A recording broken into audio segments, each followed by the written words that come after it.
Muy buenos días. Buenos días. Al término de este mensaje, me gustaría que tomáramos unos minutos para orar por Venezuela.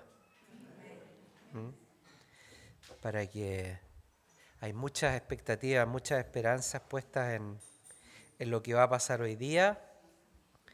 Y bueno, que Dios haga y se haga su voluntad, ¿no? Somos parte también nosotros, ¿no? Somos parte, somos... los europeos se preguntan muchas veces por qué América Latina no es un solo país. O sea, las razones son bien extrañas en realidad, pero obedecen más que nada a la ambición, al egoísmo, al querer, digamos, ganar, ¿no es cierto? Y ponerse por sobre los demás.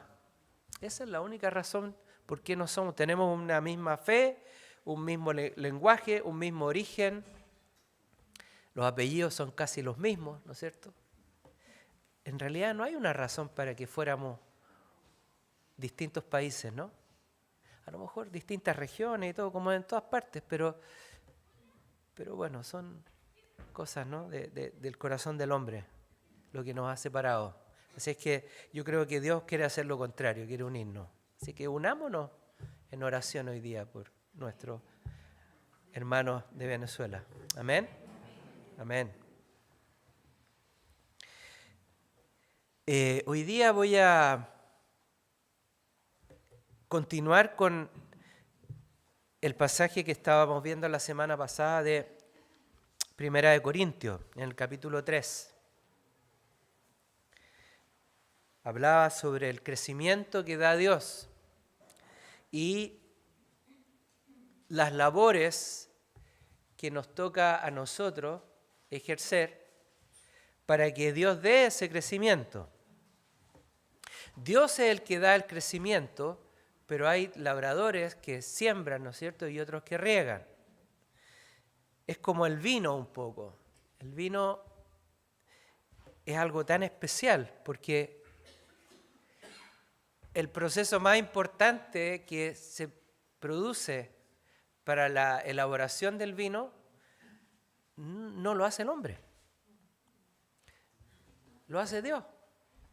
Lo hacen las bacterias. Lo hace el proceso natural que se produce en esos toneles, ¿no?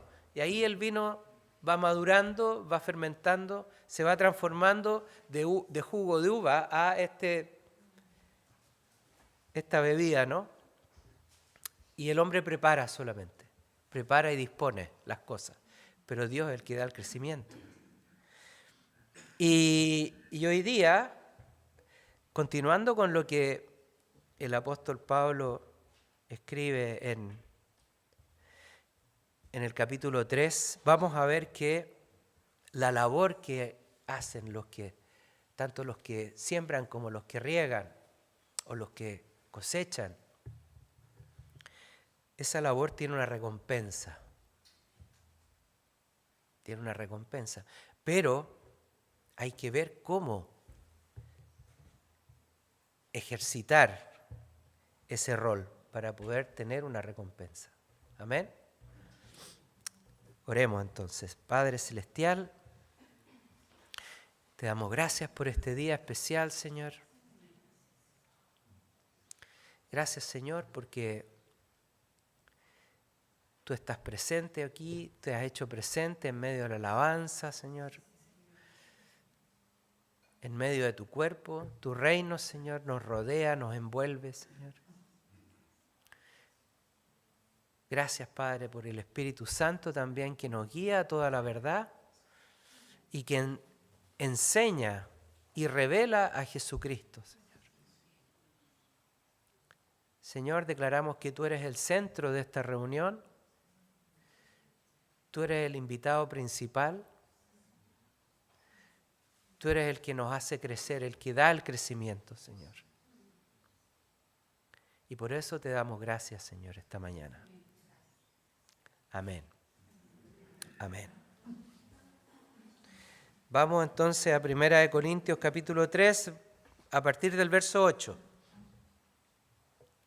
Dice: ahora bien, el que planta y el que riega son una misma cosa, pero cada uno recibirá su propia recompensa conforme a su propia labor. Porque nosotros somos colaboradores de Dios y vosotros sois labranza de Dios, edificio de Dios.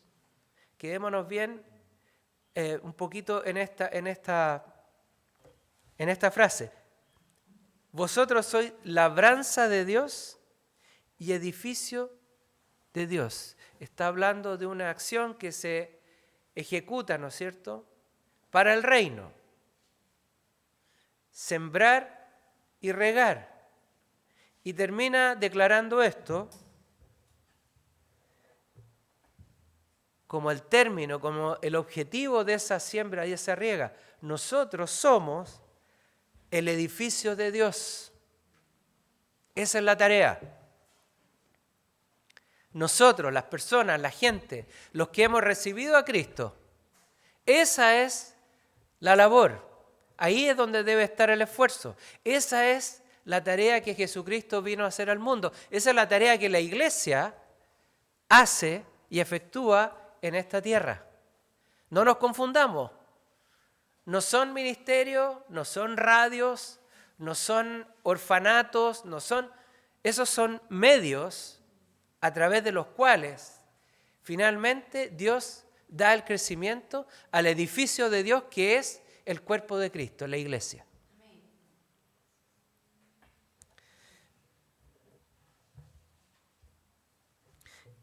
Y sigue el verso 10 diciendo: conforme a la gracia de Dios que me fue dada, yo, como sabio arquitecto, puse el fundamento y otro edifica sobre él. Ahí está una tarea y después otra tarea. Una la ejecuta una persona y otra tarea la ejecuta otro. Pero cada uno tenga cuidado cómo edifica encima. Pues nadie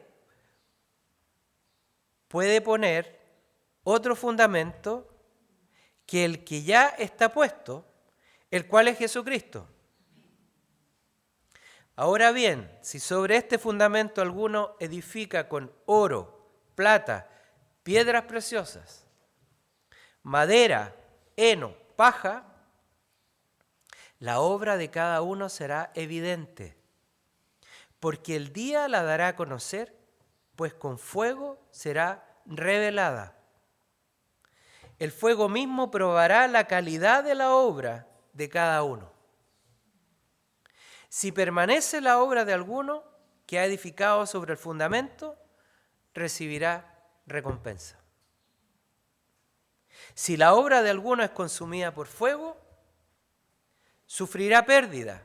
Sin embargo, él será salvo, aunque sí como por fuego. No está hablando del juicio final, del fuego del infierno, no está hablando de eso, está hablando de una prueba que sobreviene a todos los hijos de Dios. Tenemos nosotros como hijos de Dios, hijos del Altísimo, un llamado a participar de la obra de Jesucristo, la obra del Evangelio. A lo mejor sembrando o regando, no sabemos. Cada uno tiene un llamado y es diferente. Cada uno tiene una tarea específica y esa tarea específica va a ser probada, dice la palabra. Y algunas de esas obras dice que se van a consumir, que van a ser quemadas y son pérdidas. Y la salvación no se pierde. En este caso,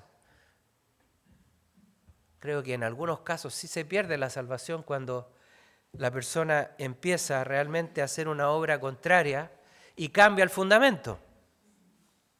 Probablemente la persona puede llegar a perder su salvación. Ese es un debate que hay, ¿no es cierto?, teológico. Algunos dicen que la salvación no se pierde. Nosotros, la casa del Señor, pensamos que sí.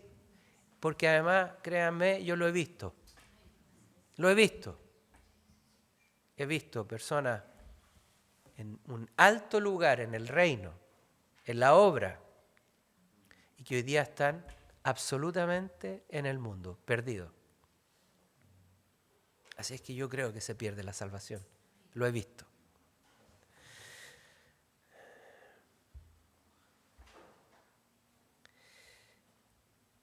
Volviendo al principio, ¿no? Lo que dice la Escritura sobre la recompensa. Todos queremos tener recompensa, ¿no? Nos gustaría que la obra que hagamos, que nuestra vida, ¿no es cierto?, sufriera o tuviera finalmente una recompensa y no una pérdida.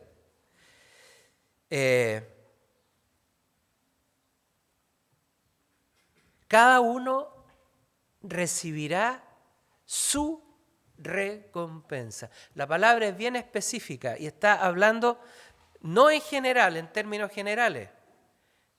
Nos está hablando a cada uno de nosotros. Cada uno, cada uno de ustedes tiene una tarea encomendada por Dios. Y cada una de esas obras tiene a su vez su propia recompensa. La recompensa es distinta, la mía a la que va a tener Filomena, a la que va a tener Iván, a la que va a tener cada uno de ustedes. Y mi tarea también es diferente a la que tiene cada uno de ustedes, pero no por ser diferente menos importante una de otra. Algunos tienen un llamado a hacer algunas cosas y otros tienen un llamado a hacer otras cosas. Y en el reino el Señor no hace gran diferencia porque dice que los últimos serán primeros, ¿no es cierto? Y los primeros serán últimos. Si usted quiere ser primero, hágase último mejor. Él siempre habla de que mejor es ser fiel en lo poco, ¿no es cierto? Porque cuando uno es fiel en lo poco, es Dios el que te pone después sobre algo más grande. Entonces, cada tarea es importante, no importa que sea pequeña. No sé, atender en la librería, en Koinonía, servir el café, vender un libro. ¿Cómo yo ejecuto esa labor? ¿Con qué ánimo? ¿Lo hago con amor? ¿Lo hago con una entrega? ¿Lo hago con un sacrificio? ¿Estoy dispuesto más bien, ¿es para mí importante cuando tengo un turno, por ejemplo, de Koinonía a servir la cafetería? ¿Es importante o es una cosa más nomás? O sea, lo voy a cambiar hoy día, no tengo ganas. Cuando nos toca servir, por ejemplo, los Ujier aquí, ¿es importante como está aquí Amanda recién, parada delante, recibiendo y haciendo pasar a las personas? ¿Es importante eso o no? Es muy importante. En el reino no hay cosas que no sean importantes. Todo es importante. Y cada uno va a ser probado en esa acción, en ese actuar, en ese desempeño. Y qué interesante, porque mientras estudiaba esto, veía que, claro, uno asocia la recompensa a esa recompensa del día, ¿no es cierto?, cuando el Señor venga. Esa situación escatológica del fin de los tiempos. Pero la palabra que se usa aquí, mistos, no se refiere a una situación del fin, sino que está hablando de un salario. Cada uno recibirá un salario, una merced, un premio, un contrato. Fíjense, la palabra también significa contrato. O sea, yo entiendo que no es una recompensa futura solamente, sino que cada uno recibe de parte de Dios cuando se decide, ¿no es cierto?, a trabajar para Él, a ser parte de la obra, recibe un salario. Qué maravilla, fíjense, uno puede decir el día de mañana, ¿sabe qué? Yo dejo todo y me dedico 100% a la obra misionera o a donde el Señor me llame, porque tengo la confianza, la palabra me dice, tengo la seguridad de que Dios me va a sostener y me va a dar un salario. Y así es. Todos los pastores tienen salario, todas las personas que trabajan en la iglesia, algunos a tiempo completo, otros no, tienen un salario. ¿Por qué? Porque la palabra dice que Dios no deja a nadie sin salario y que el obrero es digno de su salario. Entonces no es ningún abuso, no es ningún descriterio el que las personas que trabajan para la obra tengan y reciban su salario, porque Dios lo da. Y Dios sostiene, Dios mantiene.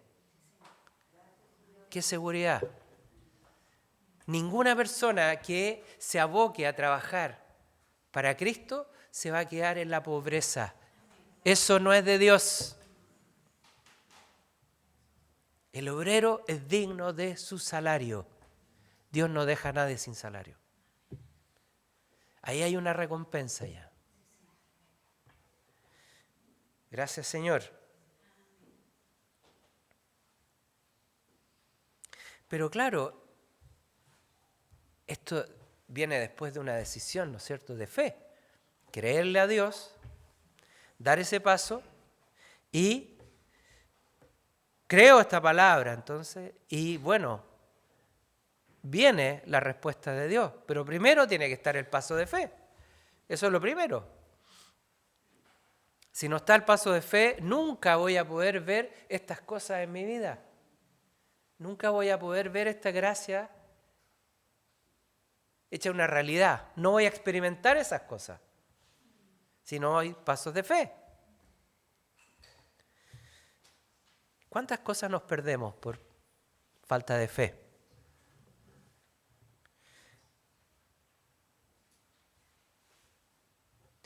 ¿Cuántas cosas dejamos pasar porque no las enfrentamos con una decisión de fe? La palabra dice, el que ama su vida, la perderá. Y el que pierde su vida por causa mía, éste la ganará. Tremendo desafío. ¿Quién está dispuesto a perder su vida para Cristo? ¿Quién está dispuesto? Claro. Perder su vida significa poner a Dios primero. ¿Qué quieres tú que haga, Señor? El apóstol Pablo le dijo, ¿qué quieres de mí, Señor? O sea, en ese momento estaba totalmente rendido. En un instante se dio cuenta que Jesús era Dios y que era Dios el que le estaba hablando en ese momento. En un instante. Se rindió a sus pies, cayó. ¿Qué quieres de mí?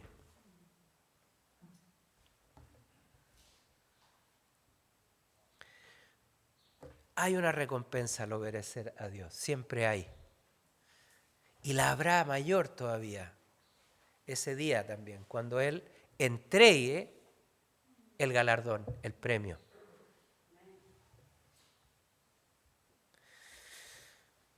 Esta semana el pastor Tomás enseñó estaba hablando de los dones, ¿no es cierto?, de los dones del Espíritu, ¿no? Y los dones de Jesucristo también. Cómo uno puede recibir a través de los dones promesas de Dios cumplidas. Por ejemplo, la sanidad. Porque Dios promete sanidad para su pueblo. Él le dice al pueblo de Israel, ninguna de las plagas de Egipto caerán sobre ti. Ninguna de esas cosas, ninguna de las enfermedades de Egipto caerán sobre ti. Dios no está, el tema de la enfermedad, no está en el aceptar la enfermedad. Hay promesas que por fe nos dan esa gracia, ¿no? Dios quiere que tengamos buena salud. Buena salud. Pero tiene que haber fe. Segunda de Corintios 4, verso 13, dice, teniendo el mismo espíritu de fe, según lo que está escrito, creí, por tanto hablé. Nosotros también creemos, por lo cual también hablamos.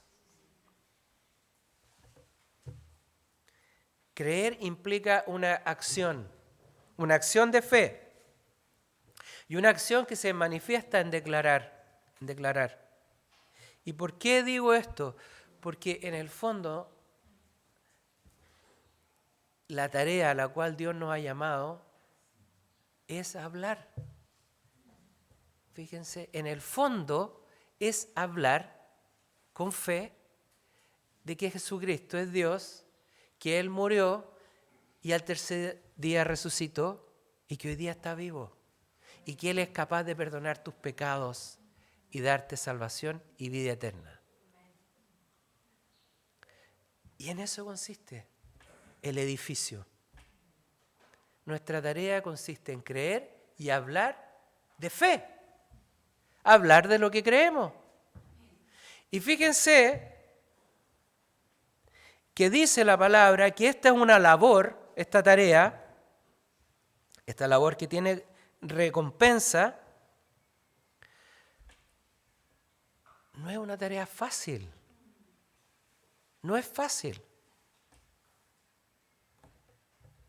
La palabra que se usa aquí para esa labor, tarea, es propiamente dar puñetazos, golpear. Es como esculpir una piedra para darle una forma. Es como darle duro a la cosa para ablandar algo también. Y finalmente esto resulta en un gran cansancio, una fatiga extrema. La tarea es dura, es fatigosa, es difícil, es desgastante, te quita fuerzas, día a día te quita fuerzas y tú tienes que ir y buscar fuerzas y renovar fuerzas todos los días y para eso tienes que estar tomado de Dios. Pero hay conflictos a cada rato, a cada instante. La labor es fatigosa, es un trabajo duro, fatigoso, incansable, donde hay un desgaste evidente para las personas que lo ejecutan. Hay un desgaste, hay un sacrificio. No es cómodo el Evangelio. No es un trabajo fácil. Hay problemas, hay oposición. Yo les decía a los miembros del Ministerio de Visitación, porque han habido problemas en el hospital, ya están habiendo. Oye, no esperen que sea diferente, por Dios. No va a ser cómodo. No va a ser fácil. O sea, me extrañaría si fuera fácil, si fuera todo fluido, todo lindo. Hoy, puro favor de Dios por todas. Se abren todas las puertas, así como maravilloso. Ninguna oposición. ¡Qué raro! Es como el Evangelio de la prosperidad, ¿no? Oye, mira, cree y te va a ir súper bien. Vas a tener auto nuevo cada 2 años. Tremendo, pura bendición. Escuchaba a una persona que decía, hay que huir de ese Evangelio. Porque eso no es verdad, es mentira. La verdad es que va a haber oposición, una tarea difícil. Para los matrimonios que están juntos, no piensen que va a ser fácil, que tampoco el matrimonio va a ser fácil, porque vienen cosas, vienen pruebas, ¿no? Hay dificultad. Hay dificultad con los hijos. Es difícil. A veces dificultad en el trabajo, la gente se pone en contra, ¿no? Y todo eso desgasta, fíjense, desgasta. Pero más son los que están con nosotros que contra nosotros. Y el Señor renueva nuestras fuerzas día a día y nos da aliento y nos da alas para volar, ¿no es cierto? Y pies para correr. Y ahí hay una dependencia constante de Él que hace que podamos realmente completar esta tarea que es titánica. Es tremenda. El Salmo 126, verso 6 dice: el que con lágrimas anda llevando la semilla de la siembra, en verdad volverá con gritos de alegría trayendo sus gavillas. Gracias, Señor. Ahí está el fruto, ¿no? Sembrando con lágrimas, cosechando con gozo, con alegría. Una tremenda cosecha. Hay que ver el resultado. A Dios gracias, muchas veces a nosotros nos ha permitido ver el fruto de los esfuerzos. Ver ese resultado. En los colegios, por ejemplo, con los niños. Aquí hay resultados, hay frutos, aquí están. Y eso da ánimo, ¿no es cierto? Y tantas cosas que hay que hacer, fíjense, para que veamos estos frutos. Nosotros con el Centro Cultural, ¿qué es lo que no hemos hecho? Hemos bailado, hemos cantado, hemos surfeado, hemos actuado, caminado, recorrido toda La Serena, hecho acciones en la Avenida del Mar, en Coquimbo, en La Herradura, en Vicuña, en Ovalle, en Vallenar. ¿Qué es lo que no hemos hecho? Y todavía queda tanto por hacer. O sea, seguramente a algunos de ustedes Dios les ha mostrado lugares, pueblos, personas que están ahí esperando que ustedes vayan. Hay personas acá que les ha mostrado pueblos. Está esperando el Señor que vayan. Está esperando. ¿Y cuándo? Dice Dios. Si yo ya te dije, tienes que ir.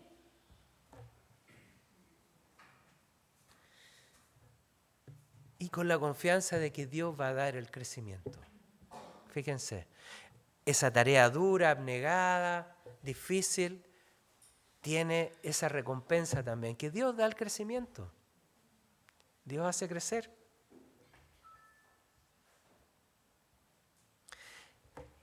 Entonces cada uno de nosotros debería preguntarse, ¿no? Estoy aquí en la iglesia, como me decía Pati el otro día, que algunos llevaban 2 años ya en la iglesia, y yo les dije, bueno, son antiguos ya. Y ellos se miraban y decían, pero ¿cómo si llevamos 2 años nomás? No, sí, pues son antiguos. ¿Dónde los va a llevar el Señor ahora? ¿Dónde Dios quiere llevarme? ¿Qué quiere que yo haga? Qué bueno que las personas que están viniendo, son nuevos, digamos, se hagan esta pregunta, porque Dios los va a invitar a ser parte, ¿no? No venir a escuchar aquí solamente. Esta iglesia no es una iglesia de oyentes, es una iglesia de hacedores. Nosotros estamos formando discípulos para Cristo. Y los discípulos trabajan.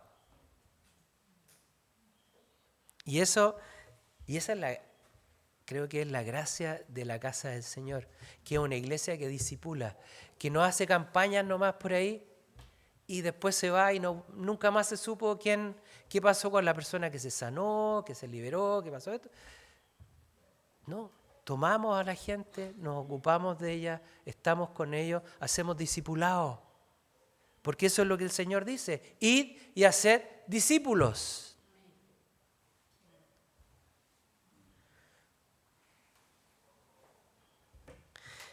Y esa obra, y aquí viene la parte más también de mucho cuidado, dice que va a ser probada esa tarea. Y dice que van a haber distintos materiales de construcción. Dice oro, plata, piedras preciosas, madera, heno y paja. ¿Qué diferencia podemos ver en estos materiales? Hay como dos grupos, ¿no? ¿Cuáles son?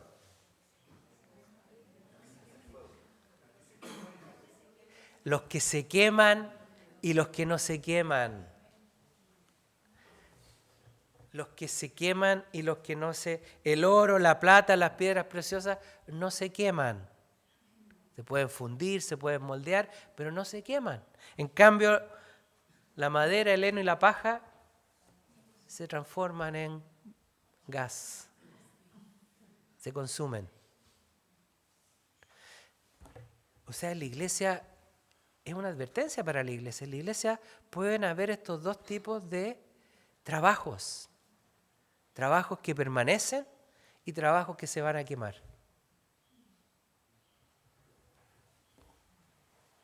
¿Cuál es el que estoy haciendo yo? ¿Los que perduran? ¿Los que van a pasar la prueba? Por ejemplo, estoy dispuesto a seguir yendo, por ejemplo, al hospital, como los hombres el día viernes anterior, a pesar del frío, de que la gente a veces no recibe, del esfuerzo, a pesar de que a lo mejor van 2 un día, ¿estoy dispuesto a pasar esa prueba? ¿A perdurar?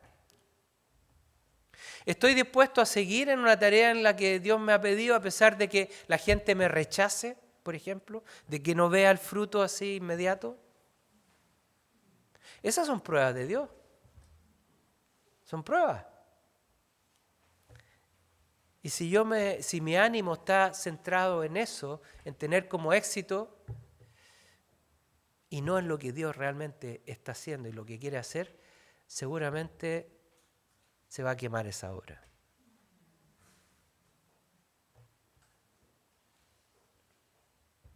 El oro, la plata, las piedras preciosas son materiales con los que se construyó el templo.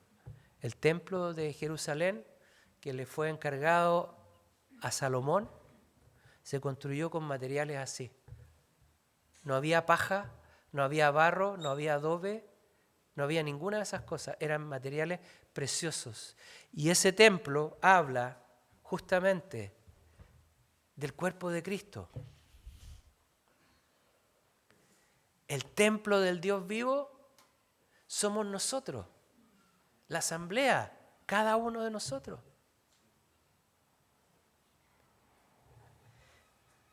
Nosotros estamos participando en la construcción del templo día a día. Los que llegan, los que se acercan al Señor, muy importante cómo nosotros los recibimos, cómo acogemos a las personas nuevas, cómo las acompañamos, cómo en los plantíos, ¿no es cierto? Qué importante una persona que empieza a caminar pueda inmediatamente, lo antes posible, empezar a asistir a un plantío. Porque ahí está el acompañamiento, ahí está el 1 a 1. Es difícil acá, ¿no es cierto? Yo puedo hablarle, ustedes pueden escuchar, a lo mejor nos juntamos después ahí, pero es difícil seguir después, tener el seguimiento. Pero en los plantíos se puede dar. Y está esa relación cercana. Y cada uno de ustedes que participa en un plantío puede ser un sembrador o un regador para esa persona. Cada uno es importante. Cuando nosotros llegamos a la casa del Señor, estuvimos con los pastores. Era más chica la iglesia. Se podía. Pero yo no me juntaba con el pastor Tomás toda la semana. Les he comentado, creo que yo tuve en toda mi vida, tuve 3 consejerías con él. 3 conversaciones como consejería. Tuvimos muchas reuniones, sí. Juntarnos, qué sé yo, a preparar algo, invitaciones, lo invitamos a la casa. Pero no se podía, no era. Pero sí hubo gente, hubo personas, hubo matrimonios que eran cercanos, con los que compartíamos. Estaba Fernando e Ingrid ahí. Estábamos en el ministerio de matrimonio. ¿Cuántas cosas no hicimos con los matrimonios? Y no eran fáciles porque nos poníamos siempre los desafíos más tremendos. Me acuerdo una vez hicimos una cena chilota. Y armamos en el subterráneo de la iglesia en Providencia una pescadería así. Y trajimos hasta un bote y redes y cosas, y de repente estaba todo cerrado así y había música y la gente no sabía qué estaba pasando. Abrimos la puerta y entró la gente y no lo podían creer, porque estaba adentro así con olor. Habíamos hecho un curanto, había olor a curanto. Fue increíble. Y trabajamos todo el fin de semana. Bueno, cosas que pasaban. Pero Dios se glorifica en eso, ¿no? Uno no puede plantearse la tarea como hagamos algo sencillito nomás, no nos compliquemos. No es así. Hay que ponerle cototo, como se dice. ¿Ah?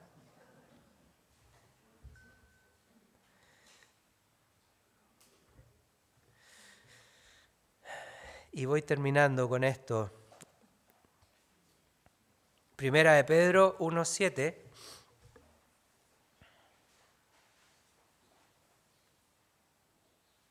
El fin. ¿Cuál es la motivación más grande para nosotros? Primera de Pedro 1:7. Para que la prueba de vuestra fe, más preciosa que el oro que perece, aunque probado por fuego, sea hallada que resulta en alabanza, gloria y honor en la revelación de Jesucristo. Gracias, Señor. Todo este esfuerzo, toda esta prueba, estos sacrificios, esta labor, este desgaste es para que el Señor reciba gloria y honor y termine esta obra en una alabanza al Dios vivo. No es una cosa que va a terminar para nosotros, ni va a salir en los diarios. Ninguno de nosotros se va a hacer famoso, ¿no? Va a ser pop, ¿no? Por predicar el Evangelio, sino que nuestra tarea va a terminar finalmente en que glorificamos a Jesucristo y que hay ángeles en el cielo que están siendo testigos y que vienen a ver las cosas que nosotros hacemos. Los ángeles son curiosos. Y vienen y ven cómo nosotros alabamos al Señor con nuestra vida, con lo que nosotros hacemos. Tremendo. Gracias, Señor. Gracias, Señor. Si está nuestro objetivo, nuestra labor en esto, créanme, ninguna obra va a ser quemada. Ninguna obra va a ser quemada. porque está sobre el buen fundamento y termina además donde debe terminar, en alabanza y en gloria a Dios. Amén. Terminemos alabando al Señor entonces.